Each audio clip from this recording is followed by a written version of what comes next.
Film की शुरुआत में हम एक सुनसान जगह पर टीवी चलता हुआ देखते हैं, जहां एक टीवी होस्ट एक लड़की का इंटरव्यू ले रही होती है। ये लड़की हाल ही में होने वाले एक मैसेकर यानी एक कत्ले-आम में जिंदा बच गई थी। दरअसल कुछ वक्त पहले ही एक कत्ले-आम शुरू हो गया था, जिसमें बहुत सारे लोग मारे गए थे। सबको मारने वाला एक जोकर था, एक पागल जोकर, जो किसी को भी बगैर किसी वजह के मार दिया करता था। आम तरीके से नहीं, बल्कि काफी बुरी तरह। इस जोकर का नाम था आर्ट दी क्लाउन, जिसे हम आर्ट कहेंगे। अब ये लड़की बच तो गई थी, मगर आर्ट ने इसकी शक्ल का बुरा हाल कर दिया था। उसके चेहरे का हुलिया ही बिगाड़ के रख दिया था। अब जो टीवी हम देख रहे थे, जिसमें ये इंटरव्यू चल रहा था, ये आर्ट का था। क्योंकि वो भी ये सब देख रहा था, तो वो ठोकर मार कर टीवी को तोड़ देता है। जिसके बाद वो दोबारा से लोगों को मारने के लिए तैयार हो जाता है, जिसके लिए पहले वो अपना जोकर वाला मेकअप करता है और बाद में अपने खतरनाक हथियार उठाता है। टीवी होस्ट इंटरव्यू के बाद अपने दोस्त से फोन पर बातें करने लगती है। वो बता रही थी कि जो लड़की आज आई थी वो बहुत ही बदसूरत थी। उसका ये कहना ही था, तभी उसे अपने पीछे हलचल होती हुई महसूस होती है। वो चेक करने जाती है, लेकिन वहाँ पर कोई नहीं था। फिर तभी अचानक से वो इंटरव्यू वाली लड़की आती है और उस होस्ट की आंखों में उंगलियां घुसा कर उसकी आंखें फोड़ देती है। फिर वो उसके चेहरे का यूलिया बिगाड़ कर उसे जान से मार डालती है। उसने ऐसा इसीलिए किया था क्योंकि उस जोकर यानी आर्ट ने जब से उस पर हमला किया था, तो वो बिल्कुल पागल हो गई थी। अब हम दो लड़कियों को देखते हैं जो एक दूसरे की काफी अच्छी दोस्त थी। इनमें एक लड़की का नाम तारा होता है। ये एक पार्टी से वापस लौट रही होती है और वो पार्टी थी हेलोवीन पार्टी। तो जाहिर है आज रात है हेलोवीन की रात। हेलोवीन दरअसल एक ऐसा त्योहार है जिसमें लोग अलग अलग तरह के कपड़े और मास्क लगा के फिरते हैं, और आर्ट भी हेलोवीन पर ही निकलता है एक के बाद एक शिकार करने के लिए। जब ये दोनों बातें कर रही थी, तो आर्ट भी इनके पास से गुजर रहा था, जिसकी नजर इन दोनों पर पड़ जाती है। उसे देख तारा की दोस्त उससे मजाक करने लगती है, मगर अगले ही पल वो गायब हो जाता है। वो अब एक पिज्जा की दुकान पर आती है, जहाँ आर्ट भी इनके पीछे पीछे आ जाता है। अंदर आते ही वो तारा को घूरने लगता है। ये चीज तारा को काफी अजीब लगती है, मगर उसकी दोस्त तो जाकर आर्ट के साथ तस्वीरें बनाने लगती है। अब ये चीज भी उसे बिल्कुल पसंद नहीं आती। आर्ट एक मशीन से अंगूठी निकाल कर तारा को पहना देता है, जिससे तारा को तो बहुत गुस्सा आता है, लेकिन उसकी दोस्त को तो ये चीज भी काफी अच्छी लगती है। अब वो वॉशरूम में जाकर उल्टी सीधी हरकतें करने लगता है, जिससे तंग आकर दुकान का मालिक उसे यहाँ से निकाल देता है। कुछ देर बाद वो दोनों भी वहाँ से निकलकर अपने घर जाने लगे, मगर देखती है कि गाड़ी का टायर तो पंचर है। अब तारा फौरन अपनी बहन, जिसका नाम विक्टोरिया था, उसे कॉल करके यहाँ बुला लेती है मदद के लिए। फिर वो अपनी दोस्त को कहती है कि मुझे वो जोकर ठीक नहीं लग रहा था, और क्या पता टायर उसी ने पंचर किया हो, क्योंकि उसने हमारी गाड़ी देख ली थी। उधर आर्ट ने दुकान के मालिक को काफी बुरी तरह मार कर उसके चेहरे पर आग लगा दी होती है, जिसके बाद वो दूसरे वर्कर को भी पकड़ कर उस पर भी हमला कर देता है। वो उसे भी मार कर उसके चेहरे की जिल्दी निकाल देता है। उधर तारा को वॉशरूम जाना था, मगर यहाँ आसपास कोई वॉशरूम नहीं था। तब उसकी नजर सामने एक बिल्डिंग पर पड़ती है, जहाँ से गार्ड बाहर आता है। तारा उसके पास जाकर यहाँ का वॉशरूम इस्तेमाल करने की इजाजत मांगती है, मगर वो इनकार कर देता है कि मैं यहाँ काम करता हूँ, तो मेरी नौकरी खतरे में पड़ सकती है। इस पर तारा कहती है कि इतनी रात हो गई है, किसी को क्या पता चलेगा कि आपका वॉशरूम इस्तेमाल हुआ है। अब थोड़ा और कहने पर वो मान जाता है और उसे अंदर ले आता है। वो उसे वॉशरूम के बाहर छोड़कर चला जाता है। गाड़ी में बैठी तारा की दोस्त को खबरों से पता चलता है कि पिज्जा शॉप की मालिक और एक वर्कर की मौत हो गई है, और उन्हें मारने वाला एक जोकर जैसा दिखने वाला आदमी है, जिसने अपने हाथ में एक बैग भी पकड़ा हुआ था। अब ये जानकर वो समझ जाती है कि ये काम उसी जोकर आर्ट का है। तभी गाड़ी में तारा आकर बैठ जाती है, और जो वो इस सबके बारे में उसे बताने के लिए तारा की तरफ देखती है, तो पता चलता है कि ये तारा नहीं बल्कि आर्ट है। तारा जब गाड़ी की तरफ वापस आ रही थी, तो उसे एक बच्चे की रोने की आवाज आती है। वो चेक करने जाती है, मगर वहाँ कोई भी नहीं था। तभी अचानक से पीछे एक औरत आ जाती है, जिसे अचानक देखकर तारा घबरा जाती है। औरत ने हाथ में एक गुड़िया पकड़ी हुई थी, जिसे वो अपने बेटे कह रही थी। दरअसल इसका ज़हनी तवाज़ुन ठीक नहीं था, ये पागल थी। अब तारा उसी बातों में उलझाकर आगे बढ़ती है, जहाँ एक बार फिर उसका सामना होता है आर्ट दी क्लाउन से, जिसके हाथों पर खून लगा हुआ था और वो एकदम शांत खड़ा था। मगर फिर अगले ही पल वो तारा को डरा देता है, तो वो यहाँ से भाग जाती है। भागते भागते वो एक गाड़ी के पीछे आकर छुप जाती है। आर्ट भी उसे ढूंढने के लिए यहाँ आता है, मगर जब वो नहीं मिलती तो वो चला जाता है। तारा को लगता है कि अब सब ठीक है, तो वो यहाँ से निकलने लगती है, मगर तभी पीछे से आर्ट उस पर हमला कर देता है और अपने औजार से उस पर कई बार वार करता है। फिर वो उसका गला घोटकर उसे मारने ही वाला था, मगर तभी तारा के हाथ एक नोकदार चीज लग जाती है, जिससे वो आर्ट पर हमला करके यहाँ से भाग जाती है। अब यहाँ का दरवाजा बंद था, जिसे वो नहीं खोल पाती, इसलिए वो इधर ही छुप जाती है। तब आर्ट भी यहाँ आता है, तो वो कोई चीज फेंक कर उसका उसका ध्यान भटकाती है और दूसरी तरफ भेज देती है। अब वो दोबारा से निकलने की कोशिश करती है तो देखती है कि आर्ट ने तो यहाँ का मेन दरवाजा भी बंद कर दिया है। वो सीढ़ियों के जरिए ऊपर आती है तो सामने एक जगह पर वो गार्ड को खड़ा हुआ पाती है। वो उसे काफी आवाजें लगाती है मगर वो नहीं सुनता क्योंकि उस वक्त वो गाने सुनने में मगन होता है।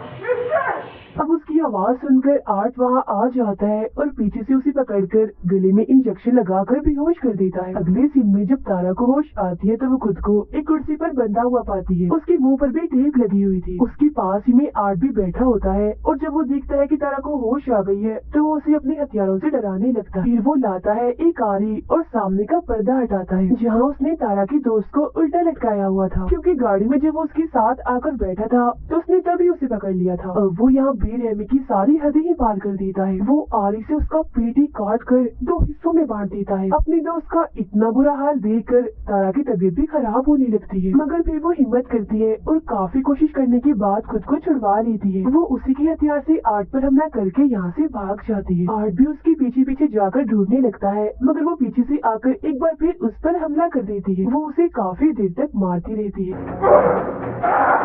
अब जब गेम उल्टी पड़ रही थी यानी तारा उस पर भारी पड़ रही थी तो वो यहाँ पर बेईमानी करता है। वो हाथों से नहीं लड़ता, वो करता है गन का इस्तेमाल। वो गोली पहले उसकी टांग पर मारता है और बाद में उसके चेहरे पर, जिससे वो काफी जख्मी और अधमरी हो गई थी। अब गन में गोलियां खत्म हो गई थी, इसलिए जब वो गोलियां लेने जाता है तो यहाँ उसे तारा का मोबाइल मिलता है जिस पर तारा की बहन विक्टोरिया का मैसेज आया होता है कि मैं बिल्डिंग के बाहर आ गई हूँ। तब आर्ट तारा बन के मैसेज करता है और पीछे के दरवाजे से अंदर आने का कहता है। ऐसा करने के बाद वो तारा की दोस्त की लाश के साथ तस्वीर बनाता है और लाश की हालत का हम बड़ा ही बुरा हाल देखते हैं, पूरी चिड़ी हुई 2 हिस्सों में बटी हुई। अब वो जाता है तारा के पास और उस पर भी अंधाधुंध गोलियां चलाकर उसे मार डालता है। वो पागल औरत भी यहीं खड़ी हुई थी और उसे ऐसा करता हुआ देख रही थी। ये सब देखकर वो जाती है गार्ड के पास और उसे सारी सूरत-ए-हाल समझाने की कोशिश करती है, मगर वो उसकी बातों को यकीन नहीं करता। फिर वो नीचे जाकर किसी को फोन करने लगता है, मगर तभी यहाँ आर्ट आकर हथौड़ी से उस पर हमला कर देता है। पागल औरत देखती है कि उसका बच्चा जो वो गुड़िया थी वो गायब है, मगर अगले ही पल उसे आर्ट दिखता है जिसके हाथ में वो अपने बच्चे को देखती है। वो उसके पास जाकर पूछती है क्या तुम्हें जरा भी इंसानियत नहीं है, जरा भी ममता नहीं है, तुम्हें बच्चों पर भी रहम नहीं आता। ये कहकर वो आर्ट को अपने साथ लगा लेती है जैसे वो कोई बच्चा हो, और वो भी बिल्कुल ऐसी एक्टिंग करता है जैसे वो सचमुच का बच्चा ही हो। विक्टोरिया भी अंदर आ गई थी और वो तारा को फोन करती है तो बेल की आवाज जब अंदर से आती है तो वो वहाँ चेक करने जाती है। अंदर आकर तो उसके होश ही उड़ जाते हैं क्योंकि वहाँ वो तारा की दोस्त की कटी हुई लाश देखती है। तभी उसे एक लड़की की आवाज सुनाई देती है। विक्टोरिया समझती है कि ये तारा है, इसीलिए वो चेक करने जब नीचे जाती है तो वहाँ एक औरत को जमीन पर देखती है जो रेंग रही थी क्योंकि काफी जख्मी थी। वो तारा समझकर उसके पास जाती है, मगर तभी उसकी नजर वहाँ पड़ी उस पागल औरत पर जाती है। वो भी काफी जख्मी थी क्योंकि आर्ट ने उसके सीने और सर को काट के बुरा हाल कर दिया था। उसकी हालत बस मरने ही वाली थी। अब यहाँ सवाल ये आता है कि पागल औरत तो इधर ही है, तो ये कौन है जो विक्टोरिया के सामने पड़ी हुई है अपना सर नीचे करके। और फिर तभी हम जान पाते हैं कि ये और कोई नहीं बल्कि आर्ट है जो उसे अपने जाल में फंसाने के लिए यहाँ औरत का भेष बनाकर लेटा हुआ था। वो उस पर भी हमला कर देता है, मगर विक्टोरिया जैसे तैसे करके अपनी जान बचाकर यहाँ से निकल जाती है। वो ऊपर जाकर एक अलमारी में छुप जाती है। तभी यहाँ आर्ट भी आ जाता है जो ये जान चुका था कि वो अलमारी में छुपी है, मगर इससे पहले वो विक्टोरिया के साथ कुछ करता उसे हॉर्न की आवाज आती है जिसे चेक करने के लिए वो यहाँ से निकल जाता है। बाहर दरअसल आया था उस गार्ड का साथी जिसे अंदर आना था। वो कारपेट हटाता है तो वहाँ चाबी पड़ी हुई थी। तब दरवाजा खोलकर वो अंदर आ जाता है। वहाँ उसे खून के निशान दिखते हैं जो जाहिर है काफी अजीब था, मगर इससे पहले वो कुछ समझ पाता आर्ट पीछे से आकर एक नोकदार चीज से उसके सर पर वार कर देता है। फिर वो उसका गला काट कर धड़ से अलग कर देता है।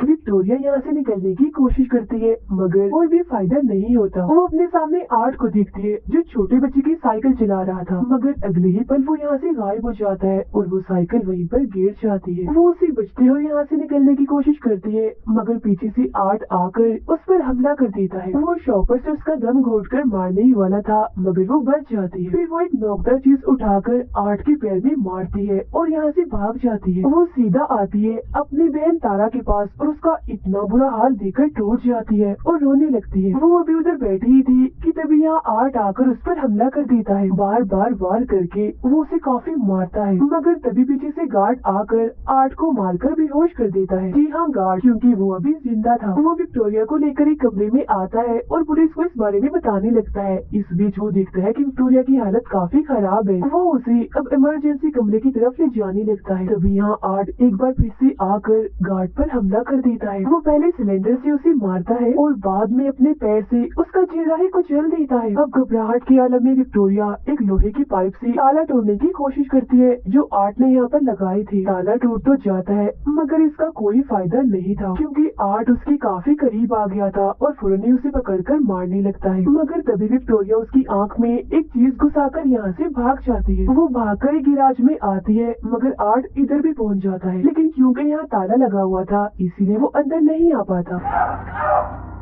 अब इतनी ही देर में पुलिस भी यहाँ पहुँच चुकी थी, लेकिन इससे पहले विक्टोरिया पुलिस के पास जाती आर्ट गाड़ी से गैराज का दरवाजा तोड़कर अंदर घुस आता है। अब क्योंकि वो गाड़ी से टकरा गई थी इसीलिए बेहोश होकर नीचे गिर जाती है। फिर जब तक पुलिस यहाँ आती है तो तब आर्ट विक्टोरिया का चेहरा नोच कर खा रहा था। अब पुलिस आर्ट को सरेंडर इन्हें हथियार डालने का बोलती है, मगर वो अपने मुँह में गन रखकर खुद को ही गोली मार लेता है। अब पुलिस को पता चलता है कि विक्टोरिया मरी नहीं है बल्कि अभी वो जिंदा है, बस काफी जख्मी है। इसके बाद सबकी लाशों को हॉस्पिटल ले जाया जाता है और जब डॉक्टर आर्ट की लाश को देखता है तो उसे काफी अजीब लग रहा था, क्योंकि मरने के बाद भी वो मुस्कुरा रहा था। तभी यहाँ बिजली खराब होने लगती है और आर्ट उठ जाता है। उस डॉक्टर को गोली से पकड़ लेता है, क्योंकि वो मरा नहीं था बल्कि जिंदा था। इसका मतलब यही था कि अब वो लोगों को मारने का सिलसिला अब इस हॉस्पिटल से करेगा।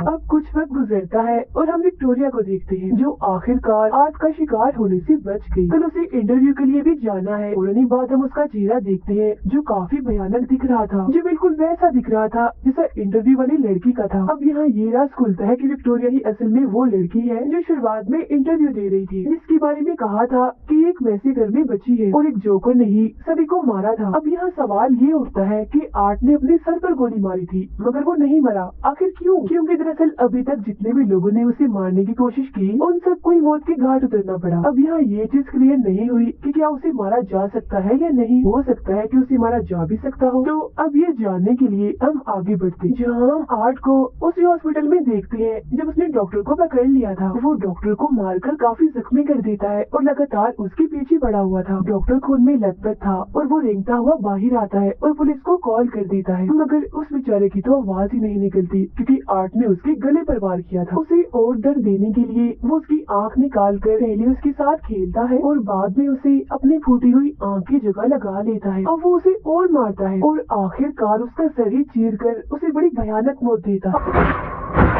अब वो जाता है एक लॉन्ड्री में जहाँ एक आदमी सो रहा था। वो अपने कपड़े धोने के लिए मशीन में डालता है और फिर तभी यहाँ वो एक अजीब सी बच्ची को देखता है जो बिल्कुल उसकी तरह ही पागल और हद से ज्यादा अजीब थी। बिल्कुल आर्ट जैसी ही हरकतें कर रही थी और तो उसने अपना मेकअप भी आर्ट जैसा ही किया हुआ था। दोनों एक दूसरे को देखकर काफी खुश हो जाते हैं और साथ में खेलने लगते हैं। तभी वो आदमी जाग जाता है और देखता है कि आर्ट अकेला ही तालियां बजा रहा है, मतलब कि वो बच्ची सिर्फ आर्ट को ही दिखाई दे रही। अब आर्ट अपने कपड़े पहनकर यहाँ से जाने लगता है जहाँ उसने उस आदमी को भी मार दिया होता है, उसके सर में चाकू घुसाकर। इसके बाद हमें दिखाई जाती है एक लड़की जिसका नाम सियाना है। वो अपने लिए एक खास किस्म का परियों वाला सूट बना रही थी क्योंकि कल ही है हेलोवीन। अब सियाना अपने मोम और भाई के साथ खाना खा रही थी जहाँ उसका भाई कहता है कि मैं कल हेलोवीन में आर्ट जैसे कपड़े पहनूंगा, जिस पर सियाना और उसकी मोम मना कर देती है कि नहीं, आर्ट अच्छा जोकर नहीं है। उसने पिछले साल 9 से 10 लोगों की जान ली थी बड़ी बेरहमी से। खाना खाने के बाद सियाना अपनी मोम से अपने भाई के बारे में बात कर रही होती है कि वो काफी अजीब होता जा रहा है। He was looking up serial killers. साथ ही इनकी बातों से हमें पता चलता है कि सियाना के डैड अब नहीं रहे। सियाना का भाई इंटरनेट पर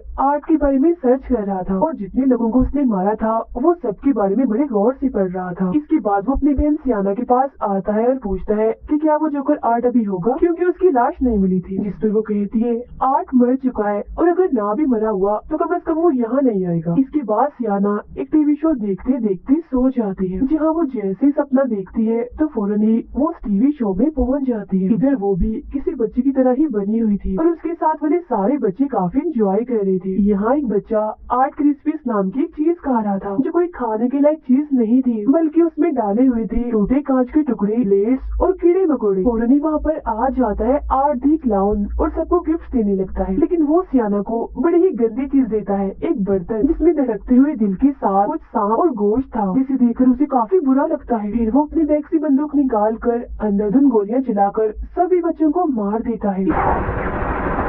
इस बीच सियाना भी जख्मी हो गई थी मगर जिंदा थी। वो आगे बढ़ती है तो आर्ट उस पर आग फेंकता है, तो वो एक बॉक्स में से तलवार निकालकर आगे कर देती है, जिससे आग उसका कुछ बिगाड़ नहीं पाती। असल में ये तलवार काफी ताकतवर थी जो सियाना को उसके डैड ने दी थी। अब इतना भयानक सपना देखकर वो डरते हुए अचानक से जाग जाती है और देखती है कि सच में उसके सामने वाले टेबल और टीवी पर आग लग चुकी है। तब उसकी मॉम जल्दी से यहाँ आकर आग बुझाती है। सब कुछ नॉर्मल होता है तो सियाना की मॉम उससे पूछती है कि तुमने जलती हुई मोमबत्तियाँ टेबल पर क्यों छोड़ी, जिस पर वो कहती है मोम मैं तो मोमबत्तियों को जलाया तक नहीं था। सियाना अपने कमरे में जाकर उस तलवार को देखती है, जहाँ वो बिल्कुल ठीक पड़ी थी, उसे कुछ भी नहीं हुआ था। उधर आर्ट हेलोवीन की तैयारी कर रहा था, मतलब वो तेजधार हथियार बना रहा था मैसेकर करने के लिए। वो अजीब बच्ची जो उसके साथ ही टीवी चलाती है और वो शो देखने लगती है जिसमें टीवी होस्ट विक्टोरिया का इंटरव्यू ले रही थी, जिसके बाद हमने देखा था कि आर्ट ने ठोकर मारकर टीवी तोड़ दिया था। तो यहाँ भी वो ऐसे ही करता है क्योंकि ये वही सीन है। स्कूल में सियाना का भाई और उसके दोस्त एक मरे हुए चूहे को देख रहे थे। तभी यहाँ टीचर आती है और तीनों को डांट कर क्लास में जाने का कहती है। क्लास खत्म होने के बाद जब सियाना का भाई नीचे आता है तो वो अपने सामने पाता है आर्ट और उस अजीब बच्ची को जो उस मरे हुए चूहे के साथ खेल रही थी। उन्हें देखकर वो डरने लगता है, तभी उन दोनों की नजर भी उस पर पड़ जाती है, जो देख डरते हुए वो यहाँ से भागने लगता है। मगर रास्ते में ही एक टीचर उसे देख लेती है और वो उसे रोकने की कोशिश करती है, मगर वो नहीं रुकता। तब चेक करने के लिए वो टीचर जब अंदर जाती है तो जमीन पर मरे हुए चूहे को देखती है, जो देख उसे लगता है कि ये काम जरूर सियाना के भाई का ही है। सियाना को हम अपने दोस्तों से बातें करते हुए देखते हैं, जहाँ वो आर्ट की बातें कर रही थी और ये भी कि उस भयानक दिखने वाली विक्टोरिया ने टीवी होस्ट की आंखें फोड़ दी। अब ये सारी बातें सुनकर सियाना को काफी अजीब सा महसूस होने लगता है और वो यहाँ से उठकर चली जाती है। उसकी दोस्तें भी उसके पास आकर पूछती है कि आखिर बात क्या है, तुम इतनी घबराई हुई क्यों हो। जो सुन सियाना उन्हें अपने सपने के बारे में बताती है, साथ ही वो काफी डरी हुई भी थी। Candles burning. अगले दिन वो अपने दोस्त के साथ हेलोवीन की शॉपिंग करने चली जाती है। उसके दोस्त को कॉल आ जाती है जो सुनने वो बाहर चली गई थी। तब बदकिस्मती से वहाँ आ जाता है आर्ट दी क्लाउन। तब सियाना उससे बचते हुए ऊपर चली जाती है और कुछ खरीदने की एक्टिंग करने लगती है, लेकिन मुसीबत वो अपना बैग तो नीचे ही भूल गई थी जिसमें पैसे रखे थे। तब पलक झपकते ही आर्ट उसका बैग लेकर आता है तो वो पैसे देती है, लेकिन यहाँ आर्ट उसे परेशान करने का तंग करने का कोई मौका नहीं छोड़ता। मगर सियाना अभी भी इस सोच में है कि ये सच में आर्ट ही है या कोई उसके साथ मजाक कर रहा है। पर इसके बाद वो यहाँ से चली जाती है। उसके जाते ही आर्ट दुकान बंद कर देता है, मतलब वो टैग जिस पर दुकान खुली लिखा था वो उसे पलटकर बंद की तरफ कर देता है। इसके बाद वो अपने लिए एक छोटा सा बाजा खरीदता है, मगर पैसे देने की बजाय वो अपने हथियार बाहर निकालने लगता है, जो देख दुकानदार को गुस्सा आ जाता है और वो आर्ट को बातें सुनाने लगता है। तब उसका मुंह बंद करने के लिए आर्ट पहले उसके सर पर बोतल से मारता है और बाद में उसकी आंख में एक मोटी चीज घुसा देता है। इस सबसे भी जब उसका दिल नहीं भरता तो पहले वो बड़ी सी चाकू से उसके सर पर वार करता है और बाद में उसके गले पर मारकर जिस्म से ही अलग कर देता है।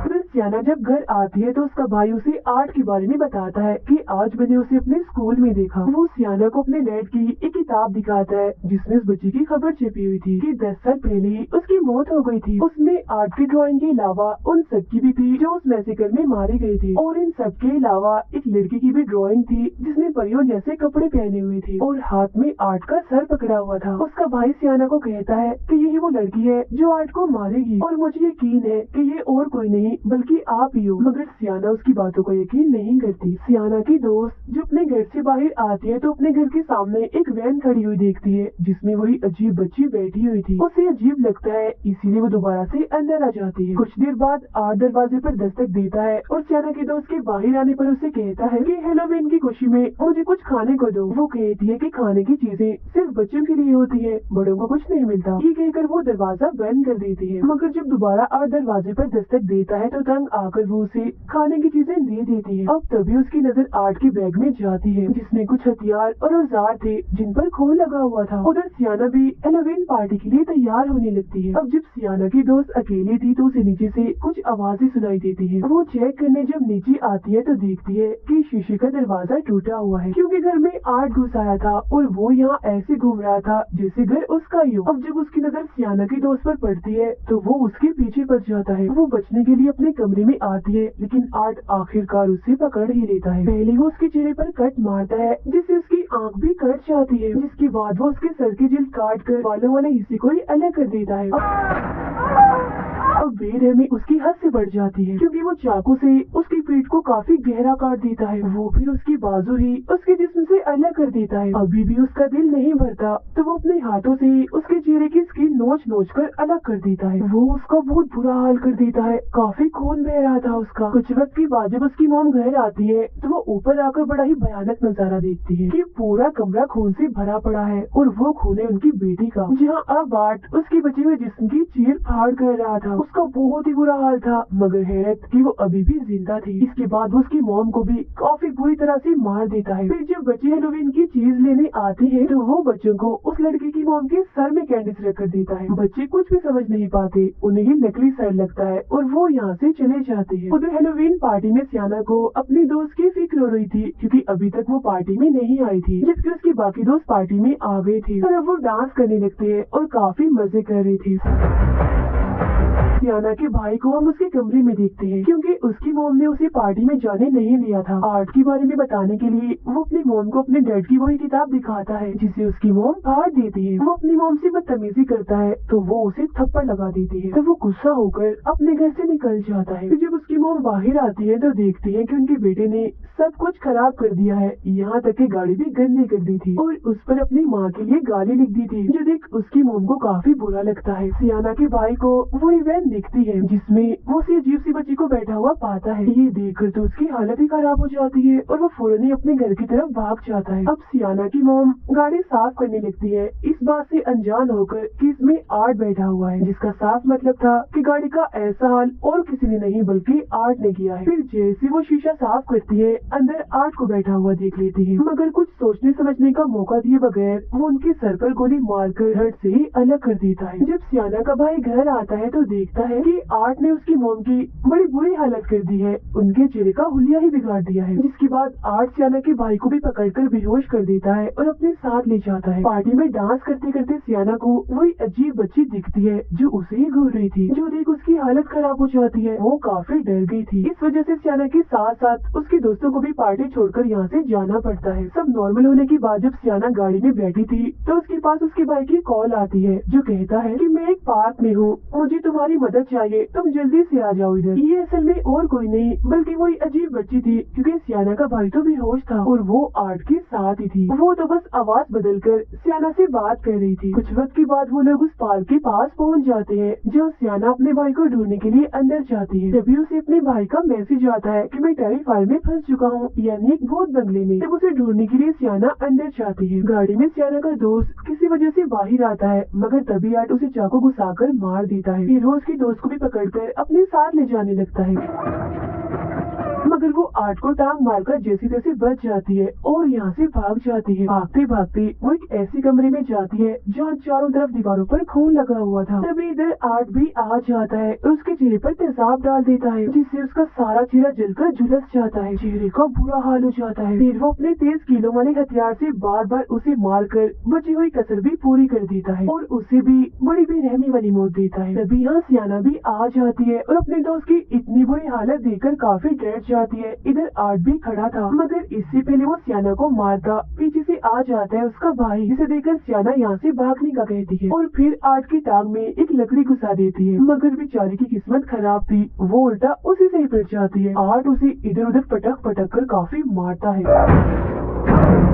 सियाना का भाई जब यहाँ से भाग रहा होता है तो तभी आर्ट उसे पकड़ लेता है और बुरी तरह उस पर वार करने लगता है। फौरन इधर सियाना आती है और कई बार आर्ट को मारकर उसे जख्मी कर देती है और अपने भाई को लेकर यहाँ से भाग जाती है, लेकिन आर्ट उनका पीछा करते करते यहाँ भी आ जाता है। वो एक बार फिर सियाना के भाई को कैंची वाली तलवार से पीटने लगता है। सियाना उसे बचाने की कोशिश तो करती है मगर खुद भी काफी पिट जाती है। उसके जिस्म के अलग अलग हिस्सों पर कट लग जाते हैं, जिससे जाहिर है उसे काफी तकलीफ होती है, मगर किसी तरह दर्द बर्दाश्त करके वो आर्ट से उसका हथियार छीन लेती है। जहाँ अब बाजी पलट जाती है क्योंकि अब वो आर्ट को बुरी तरह मार रही थी।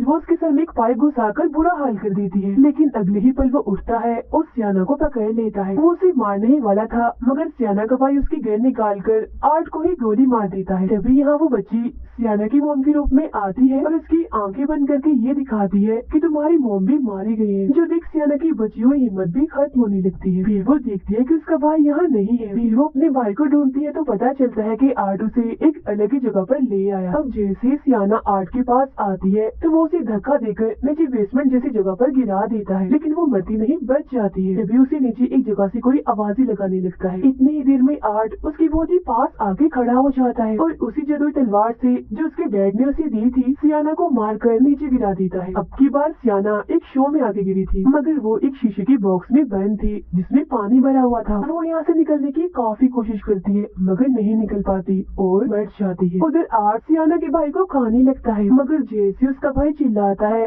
तो उस तलवार में एक जादुई रोशनी जलती है जिससे सियाना भी वापिस से जिंदा हो जाती है। जिसके बाद वो गुस्से में भरी उस बॉक्स से बाहर आकर अपने डैड की तलवार से आर्ट पर हमला कर देती है और उसका सर ही धड़ से अलग कर देती है। और अब आखिरकार जाकर उस पागल जोकर आर्ट की मौत हो जाती है, जिससे वो दोनों भी खुश हो जाते हैं और सुकून की सांस लेते हैं। मगर तभी इधर वो अजीब सी बच्ची आती है और आर्ट का सर उठाकर ले जाती है। इसके बाद हम एक हॉस्पिटल का सीन देखते हैं जहाँ विक्टोरिया, जिसका चेहरा काफी भयानक था, वो एक जगह पर बैठी होती है। कुछ वक्त के बाद वो आर्ट की सर को पैदा करती है बच्चे की तरह और उसे चाटने लगती है। आवाजें सुनकर नर्स जब वहाँ आती है तो वो डर जाती है ये देखकर कि उसकी गोद में आर्ट का सर है। साथ ही विक्टोरिया इधर काफी डरावना हंसने लगती है जैसे अब आर्ट की आत्मा उसमें आ गई हो। इसी के साथ ही इस फिल्म के दोनों पार्ट्स यहीं पर ही खत्म हो जाते हैं।